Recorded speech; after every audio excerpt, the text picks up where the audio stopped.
Cześć, witam Was bardzo serdecznie. Dziś demontaż Sony Ericssona T610. Ściągamy tę klapę. Bateria. W tym przypadku jest bateria BST25. Jeśli chodzi o model telefonu, tutaj zobaczcie T610 i inne informacje zawarte na naklejce informacyjnej. I teraz podważamy tą górną, tylną obudowę. Tutaj najpierw w tym miejscu, to jest naprawdę dość ciężko. Podważamy sobie i kciukiem sobie wysuwamy. Zobaczcie. I jest. To jest naprawdę bardzo ciężko to wyciągnąć. Ja tutaj kilka razy ktoś po prostu wyciągał sobie, więc miałem znacznie łatwiej. I jeśli chodzi, tutaj jest zasięg, antena zasięgowa, też musimy to wysunąć w jakiś sposób. To jest tak wpięte, wsunięte. Tu jest taka mini blokada tutaj w tym miejscu.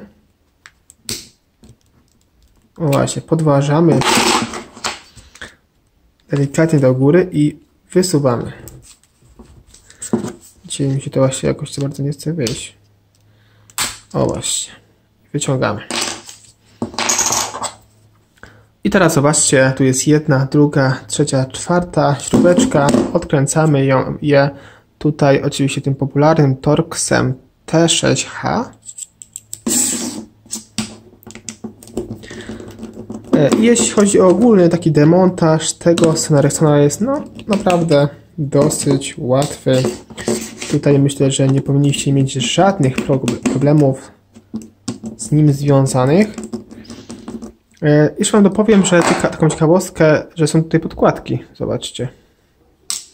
Tutaj firma Sony Ericsson się widać postarała.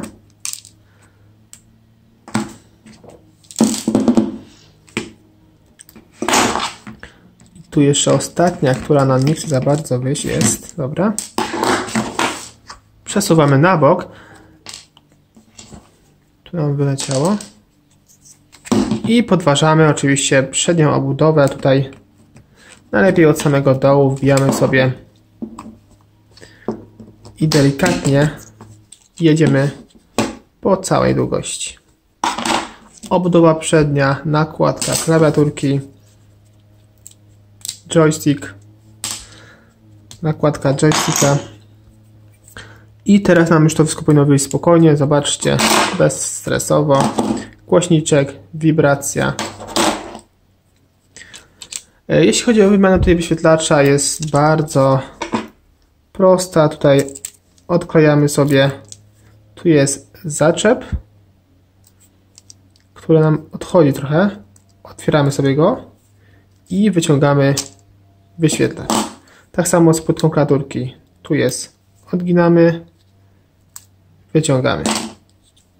Tu jest fajnie, że można też wyciągnąć sobie faz podładowania. Jest troszkę inny, tego starszego typu. Oraz aparacik.